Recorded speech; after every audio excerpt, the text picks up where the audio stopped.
Hello everyone, welcome back to my YouTube channel English Tutorial. I am Rajni Meena, Assistant Professor, Department of English, Government College, रावतहटा। पिछले video में हम elegy written in a country churchyard के बारे में पढ़ा था, उसकी 2 stanza भी पढ़े थे। अब पोएम स्टार्ट करते हैं।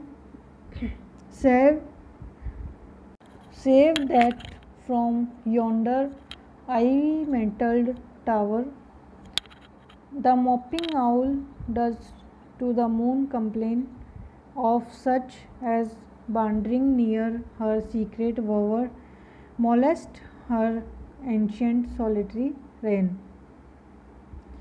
कि जो सामने जो टावर है जिस पर आईवी बेल चढ़ी हुई है उसको बचाओ। एंड द मॉपिंग आउल, और जो आउल है वो मून से कंप्लेन कर रहा है। जो आउल की जो साउंड है वो इंट्रोड्यूस कर रही है इवनिंग क्वाइटनेस को, कि चारों तरफ शांति छाई हुई है शाम की। और जो पोइट है ये आउल की आवाज़ जो साउंड है उसके थ्रू सोरो को एक्सप्रेस करना चाह रहा है कि जो आउल की कॉल है वो ग्रीफ को शो कर रही है। Of such as wandering near her secret bower, और जैसे कि वो जो डेथ है वो उसके सीक्रेट वॉवर में से यहाँ वॉन्डर कर रही हो। मोलेस्ट हर एंशंट सॉलिटरी रेन, विनम्रता से उसके जो प्राचीन सॉलिटरी जो अकेले जो शासन है, जहाँ पर रात का ही शासन रहेगा सुबह तक, तो वो सब तरफ छाई हुई है, कुछ भी दिखाई नहीं दे रहा है। तो पोइट जो है इन तीनों स्टेंजाज में डायरेक्टली डेथ को या फ्यूनरल को रेफ़र नहीं कर रहा है, बट इनडायरेक्टली वो एक फ्यूनरल एटमॉस्फेयर क्रिएट कर रहा है जो इन मॉर्नफुल साउंड्स का यूज़ करके। Beneath those rugged elms that yew trees shade, where heaved the turf in many a moulding heap, each in his narrow cell forever laid, the rude forefathers of the hamlet sleep. Beneath, नीचे, those rugged elms, कि इन जो इस stanza में जो poet है वो directly हमारा attention Graves की तरफ ले जा रहा है, कंट्री चर्चयार्ड की तरफ, जहाँ पर जो लोग हैं वो आराम से अपनी कब्रों में सोए हुए हैं। एंड यू ट्री शेड, और यू ट्री की छाया वहाँ पर पड़ रही है। Where heaves the turf in many a mouldering heave, कि जो बहुत सारी कब्रें बनी हुई हैं, कब्रों के ढेर बने हुए हैं, और अब उनके ऊपर समय के साथ टर्फ, छोटी छोटी घास उगाई है। और each in his narrow cell for ever laid, प्रत्येक व्यक्ति जिसकी डेथ हो चुकी है वो अपनी नैरो सेल में, अपनी कब्र में आराम से हमेशा हमेशा के लिए सोया हुआ है।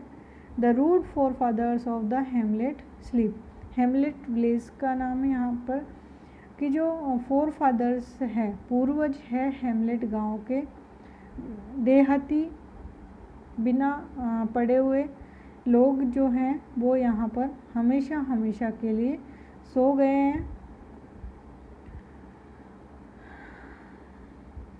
और जो अर्थ है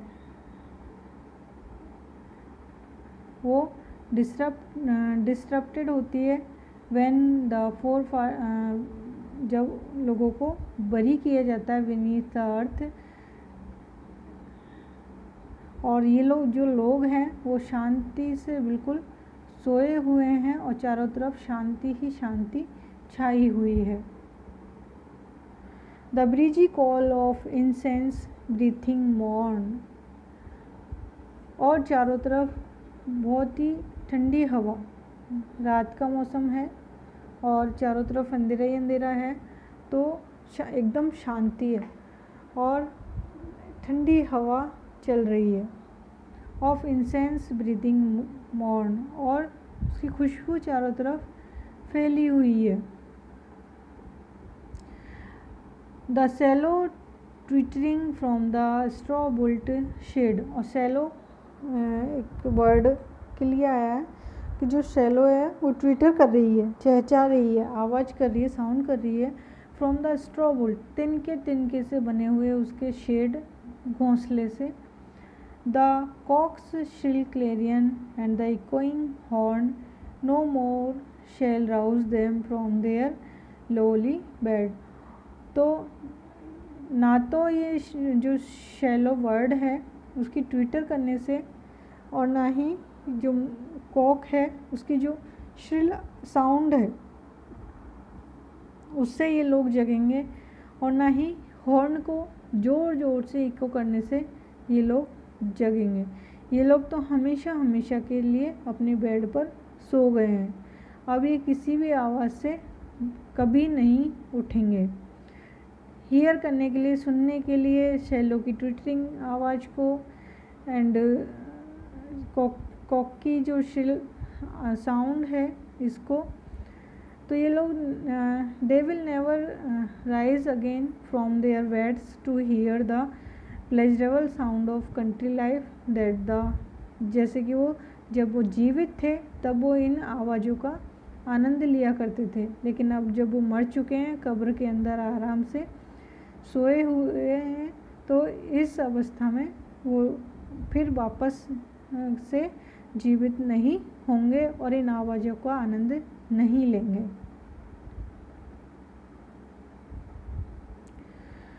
For them no more the blazing heat shall burn, or busy housewife ply her evening care.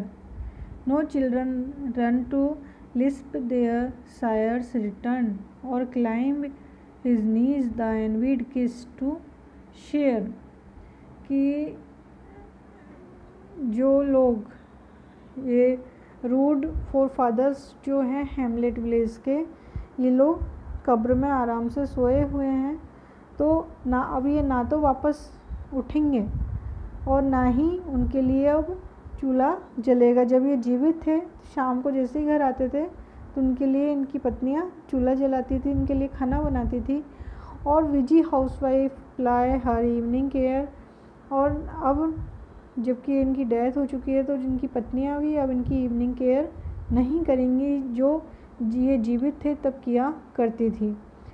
No children run to lisp their sire's return, ना ही जब ये जीवित थे फोर फादर्स तो इनके घर शाम को घर लौटने पर इनके बच्चे दौड़ करके इनकी गोद में चढ़ जाते थे, और क्लाइम हिज नीज टू एनबीज किस टू शेयर, और सारे जितने भी बच्चे होते थे वो सब एक साथ दौड़ते थे और घुटनों पे चढ़ जाते थे और एनबीड किस टू शेयर। अब वो केवल ये चाहते थे कि उनके जो फादर है वो केवल उन्हीं को किस करे, और इस कारण से वो आपस में सभी एक दूसरे से ईर्ष्या करते थे। जिसको भी पहले किस करते थे उससे सभी ईर्ष्या करते थे। तो अब वो सब चीज़ें नहीं होने वाली है, क्योंकि ना तो ये वापस उठेंगे और ना ही वो बच्चे इनकी दौड़ करके इनकी गोद में चढ़ेंगे और एक दूसरे से ईर्ष्या करेंगे। सब कुछ बदल चुका है।